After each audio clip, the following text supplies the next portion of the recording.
Hey everyone, ready for a deep dive into a side of history we don't always hear about? We're tackling The Wild Frontier by Jorge Majfud, a book that really flips the script on U.S.-Latin American relations. It's wild to think The Wild Frontier is a classic now, right? When it first came out, it really ruffled some feathers. Majfud builds a really compelling case, arguing that U.S. involvement in Latin America, going back over 200 years, has always been about maintaining control, no matter the methods. So we're talking about a story of changing tactics, but the goal stays the same. Kind of like changing your outfit, but keeping the same attitude. Exactly. Majfud argues that throughout the 20th century, we see this shift from in-your-face military intervention, think Roosevelt's big stick diplomacy, to, more covert tactics. But that underlying goal, maintaining economic and political power, that never changed. So was the good neighbor policy just a PR stunt then? That's exactly what Majfud wants us to consider. He'd say this wasn't about genuine respect for Latin American countries. Instead, he frames it as a more pragmatic move. The U.S. was stuck in the Great Depression, needed allies, and, well, straight-up imperialism was starting to look bad. Makes you think about how a change in language can be used to hide those power dynamics. And then there's this whole psycho puppets idea. The U.S. backing, often brutal, dictators to keep things, I guess, stable. Stable for American interests. You got it. This wasn't about spreading democracy or helping the people living under these regimes. It was about making sure things stayed good for U.S. business. So we've got this framework of shifting strategies, but the goal, U.S. economic power, stays the same. What are some examples from The Wild Frontier that really show this in action? Well, one that really jumps out is Emmett Montgomery Riley. He was the U.S. appointed governor of Puerto Rico in the early 1900s, and this guy did not mince words.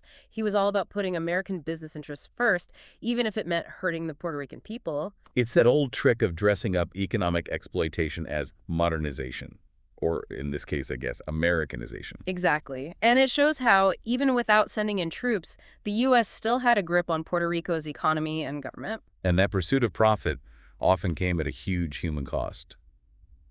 The United Fruit Company massacre in Colombia is a chilling example. A truly horrifying event. In 1928, Colombian banana workers dared to strike, wanting better conditions. The U.S. government, to protect the United Fruit Company's investments, stepped in, and a massacre of those striking workers was the result. A stark reminder of what lengths people will go to protect their power and money. And it also shows that corporations, not just governments, were major players in this story. Absolutely right. Majfud really emphasizes how corporations wanting those profits were intertwined with how the U.S. acted in Latin America. But it wasn't always a one-sided story, right? People resisted this U.S. influence. Augusto Sandino fighting against U.S. intervention in Nicaragua comes to mind. Sandino is such an important figure. His success against U.S. Marines in the 1920s showed that you could use guerrilla warfare to fight back against traditional military strategies. And that defiance must have changed how the U.S. thought about these kinds of conflicts going forward.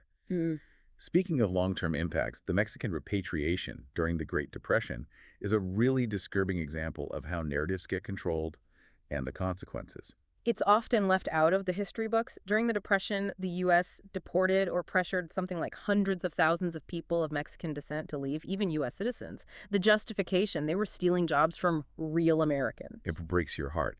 And even more unsettling is how we hear echoes of that same rhetoric today in conversations about immigration. Exactly, which is why understanding this history is so important. It helps us see how these patterns, the scapegoating and discrimination, they can pop up again and again. It wasn't just those big events like deportations either. The story of Felix Longoria, the Mexican-American soldier who wasn't allowed to be buried in a whites-only cemetery, really personalizes the impact of these attitudes. It's a story that sticks with you. Longoria served his country bravely in World War II, gave his life, but was denied a proper burial just because of his ethnicity. His case, though, it sparked the fight for Hispanic civil rights.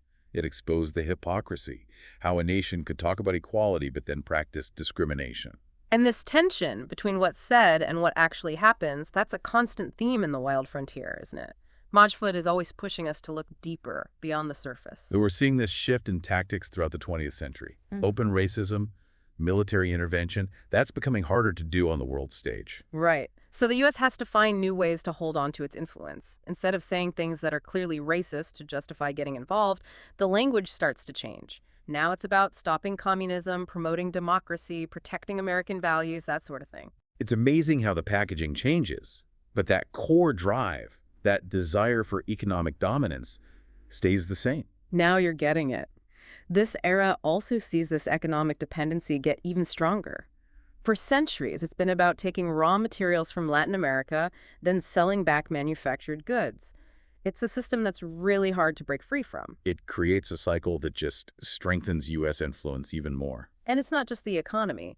The U.S. pushes its culture too. Its movies, music, even consumer goods, often making local traditions and identities seem less important. So it's like Hollywood movies, music, they make people want to be more like the United States. Exactly. And while it wasn't always meant to be harmful, it ended up being another way for the U.S. to spread its influence. It's wild how powerful something as simple as a movie or a song can be, especially when you combine it with political maneuvering. You're right. And this cultural influence went hand in hand with a snickier and maybe even more dangerous form of political control. You're talking about the CIA, covert ops, Right. right? Guatemala and Jacobo Arbenz in 54, then Chile Allende in 73. Those are like textbook examples of this new shadowy way of doing things. And they always justify these interventions, saying they had to stop communism even if there wasn't much of a threat. Fear, it was a really easy way for the U.S. to do what it wanted, even if it meant overthrowing democratically elected leaders. The ironic thing is, a lot of times these interventions made things worse. They created the very instability and resentment that made communist movements stronger. Like they say, fighting fire with fire usually doesn't end well. Majfud argues these interventions, even when they said they were about democracy and freedom, often did the opposite. They caused chaos and resentment. A tragic and repetitive cycle. Which is exactly why we need to understand it. We have to be able to spot these patterns as a global community to stop making the same mistakes. And one pattern that keeps popping up is this U.S. support for dictators. Brutal ones, too, as long as they were on the U.S.'s side. The Dominican Republic under Rafael Trujillo is a perfect example. Absolutely. Trujillo, like a lot of dictators the U.S. backed during the Cold War, was seen as a way to stop communism. If a dictator was considered our dictator, it didn't really matter how cruel they were. It's scary how easy it is for people to ignore human rights abuses when it's convenient for them, especially when there's money to be made. For sure. And Trujillo's regime shows the hypocrisy of U.S. foreign policy in the Cold War. The U.S. would criticize human rights abuses by its enemies, but ignore the ones committed by their allies. And it was the people living under those regimes who suffered. It's a dark side of history we can't look away from. Majfud doesn't shy away from showing us that, does he? Not at all. He'd say we can't truly understand the present if we're not willing to look at the hard truths of the past, even if they make us uncomfortable. He wants us to see how Washington's constant need for power, often at the cost of Latin American lives, shaped the relationship between these regions. It reminds us that history isn't black and white. It's full of gray areas, it's messy, and the line between good and evil, it's not always clear. And Majfud wants us to grapple with that. He's not interested in simple answers or sugarcoating things. He wants us to ask questions, to think critically, and to really engage with the past in a way that matters. One of the things that really struck me about The Wild Frontier is how he connects all of this to what's happening today. He sees those echoes of the past and how the U.S. still acts in Latin America. Right. He'd argue that the methods might be more sophisticated now, but those basic power dynamics that need to control, still there. The U.S. still has a ton of influence in the region, often using its economic power, political pressure, and support for certain regimes to get its way. And it's not always obvious, right? This influence, it often works in these subtle, almost invisible ways. Exactly. Think about trade deals, foreign aid, the influence of U.S. culture, all those things. They can all be used to shape a country's politics and economy in ways that benefit the U.S. And a lot of times those actions are presented as being about spreading democracy, freedom, free markets. But as we've seen, the reality is a lot more complicated than that. Exactly. And that's why Majfud's work is so important. It pushes us to think critically about the information we're given, to question the stories we're told, and to think for ourselves about how U.S. foreign policy really works, especially in Latin America. And one of the ways he does that is by focusing on the voices and experiences of the people who are often ignored in traditional history books. Right. In The Wild Frontier, we hear from workers, indigenous communities, students, everyday people whose lives were changed, often tragically, by U.S. actions. That's exactly it. By letting those voices be heard, Majfud paints a much more complete, a more nuanced picture of the past. He shows us that history isn't just something that happened a long time ago. It's alive, it's still going on, and it's still shaping our world today. This has been a really eye-opening look at how the U.S. desire for power, especially economic power, has had such a deep and often destructive impact on Latin America. And that legacy, well, it continues to affect the relationship between the U.S. and Latin America today. We see it in the debates about immigration, about trade, about foreign policy. This history is still very much with us. It's a history we can't ignore if we want to, really build a better future for everyone. We've been talking about these shifting strategies, and it's clear that as, overt racism became less okay on the world stage, the U.S. needed a new excuse for getting involved in Latin America. And that's where you see this rise of anti-communism as the big driving force behind U.S. foreign policy, even though, as Majfud points out, there often weren't even that many communists in Latin America. But that fear, the fear of a communist takeover, it was a powerful tool. Like a classic boogeyman, right? Those commies are going to take over if we don't do something, and it never gets old, does it? It's a tale as old as time. And using that fear of communism let the U.S. justify all sorts of things, even backing these brutal dictators, as long as they framed it as part of this global fight against communism. And it wasn't just about sending in the troops anymore either, right? This was the CIA, covert ops, a whole other level of intervention. Majfud definitely does not let them off easy. Oh, no, he does not. The CIA, they really become a major player during this period. They were orchestrating coups, funding anti-communist groups, even running these wild propaganda campaigns to try and swing public opinion their way. Kind of creepy when you think about it. All this happening in the shadows, no one really knowing, no accountability. And often with absolutely devastating consequences. The overthrow of Jacobo Arbenz in Guatemala in 1954 is a perfect example. You've got this democratically elected president, right? He tries to implement these land reforms, and that threatens, you guessed it, the United Fruit Company. United Fruit Company, they never go away. It's amazing how often they pop up in this story. They were a powerhouse, and they often worked directly with the U.S. government. And in this case, the CIA decided that Arbenz's land reforms, well, that must be a communist plot. So they orchestrated a coup, and Guatemala was thrown into this brutal civil war that lasted for decades. Sadly, it's not the only time that happened. Chile, with the overthrow of Salvador Allende in '73, is another one that comes to mind. It's a recurring theme, sadly. And these interventions, they weren't just about getting rid of leaders the U.S. didn't like. They were about installing regimes that would do what the U.S. wanted, even if it meant undermining democracy and throwing human rights out the window. Which brings us back to those psycho puppets Majfud talks about. Yeah. Those dictators who were basically puppets for U.S. interests. Exactly. And these dictators, often kept in power with U.S. military and economic aid, would then unleash brutal repression on their own people to stay in control. It's a vicious cycle, isn't it? Totally. Because then those interventions, the ones that were supposed to stop the spread of communism, they often ended up fueling the very things they were trying to prevent, creating more instability, more resentment, which could even strengthen communist movements. It's kind of predictable when you think about it. It's that old saying, you're fighting fire with fire, doesn't usually work out too well. Majfud makes the point that these interventions, even when they said they were about democracy and freedom, very often they did the complete opposite. More chaos, more resentment. That's what they created. And throughout all of this, the economic exploitation, it never really stops. Majfud really drives this point home. U.S. corporations, with the government's blessing, of course, were making a killing off this whole system. That is the truth. And those profits were earned on the backs of everyday people, people who were denied their basic rights, their resources plundered, their voices silenced. And this is where I think Majfud's approach in The Wild Frontier is just so powerful. He doesn't just talk about the actions of governments and corporations. He brings in the stories of real people, people whose lives were turned upside down by these policies. Absolutely. He makes it real, We're not just reading about some abstract policy. We're hearing from workers, from students, from indigenous communities, from families ripped apart by violence, by repression, by just trying to survive. He reminds us that these aren't just events in a history book, These were real people's lives. Exactly. And that's what gives his work such power. He makes us confront the human cost of U.S. foreign policy. These aren't just geopolitical moves on a chessboard. These are events with real consequences for real people.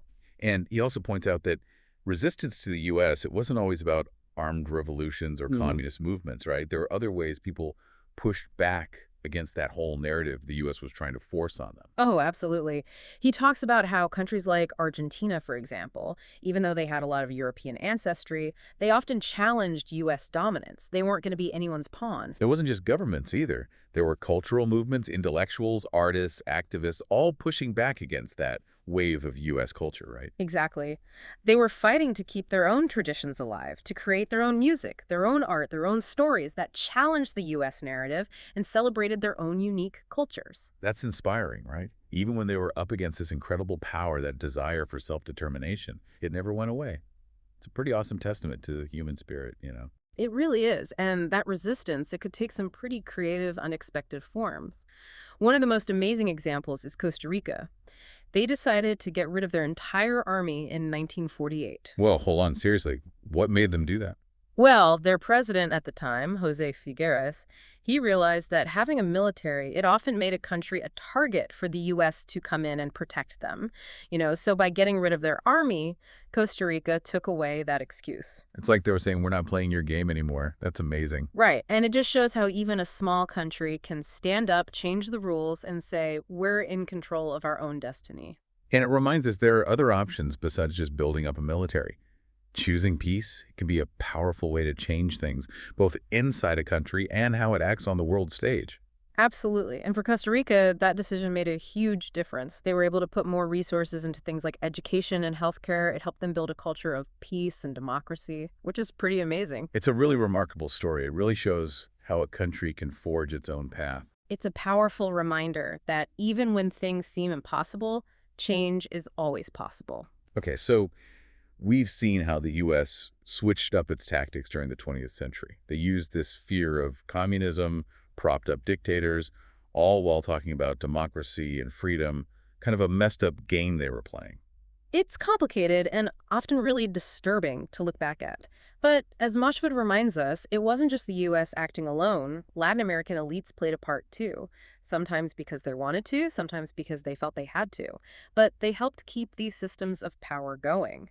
They benefited from U.S. support, even if it meant turning a blind eye to what their own people were going through. Right. It takes more than one to tango, right? Power, it's a two-way street. The people who benefit from how things are, they'll usually do whatever they can to keep it that way. Absolutely. And they often use violence, repression, propaganda, whatever it takes to silence anyone who disagrees with them. It's a tough reality to face. But like we've been saying, understanding this history, it's the only way we can avoid repeating it. So where do we go from here? What can we learn from the wild frontier to help build a better relationship between the U.S. and Latin America going forward? That is the million-dollar question, and it's something we'll definitely dig into. So we've spent a good chunk of time really digging into this whole tangled history between the U.S. and Latin America. And it's not just history, is it? It's still unfolding, still impacting things today. You got it. Majfud wants us to see how, all that U.S. intervention, it still echoes in Latin America today. We see it in the economic inequality, right? So many countries struggling with that. We see it in how hard it is to build a real functioning democracy. And we see it in the fights for social justice, for just basic human rights. And U.S., well, it's pretty clear they have a lot to answer for. But like we said before, it's not as easy as just blaming everything on the U.S., right? Yeah. Oh, definitely not. Latin American elites were part of the system, too. They often had an active role in making sure things stayed the same. Which takes us back to that idea from Majfud about power. It's a two-way street. Sometimes people go along with it because they have to, sometimes because it benefits them. Exactly. It's complicated. And because of that, because it's so messy, we need a more nuanced approach to solving these really ingrained problems. We can't just force solutions on people. So what does that look like? How do we even start to move forward? Well, we got to acknowledge the past, right? But, and this is important, we can't let it hold us back.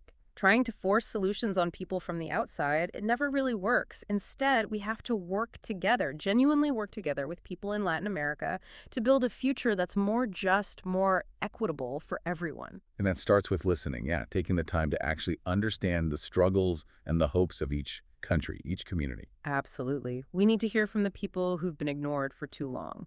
The workers, indigenous communities, women, all those who've been shut out of the conversation. It's about changing who has the power, making space for more voices, more perspectives at the table. And at its core, it's about confronting those legacies of colonialism, of imperialism that still hang over everything. It's about saying, that was wrong, and we're going to do better. We have to rethink those power structures from the ground up. And that includes holding corporations accountable. They've been part of this story the whole time. You know it. We need corporations operating in Latin America to be more transparent. We need to hold their feet to the fire, make sure they're not just there to take what they can get, but that they're actually helping the communities where they're working. It's about moving away from that old way of doing things, that idea of just extracting resources and leaving a mess behind. Right. We're all connected. What we do, it has consequences, good and bad. We can't just pretend our actions don't affect other people. It feels like, I don't know, a really important moment to be talking about this, to be looking at these patterns, these injustices. It is. And it means taking a good hard look in the mirror, especially for those of us here in the U.S. We have to question the stories we tell ourselves, challenge our own biases. And be open to learning from others, hearing different perspectives. It's about engaging with Latin American history and culture on its own terms, recognizing its richness, its complexity. And understanding that it's not about swooping in to fix things. It's about recognizing our shared humanity and working together to build a world that works better for everyone. That's what Majfud is getting at with The Wild Frontier, right? He lays out the problems, but he also shows us a path forward. He does. It's a call to action, a reminder that we all have a part to play in creating a better future. So to everyone listening, if there's one thing you take away from our deep dive into The Wild Frontier, it's this. Don't stop learning. Keep asking questions. Keep listening to those different perspectives. And most importantly, don't be afraid to demand better. A better future is possible, but it's up to all of us to make it happen. Thanks for joining us, everyone.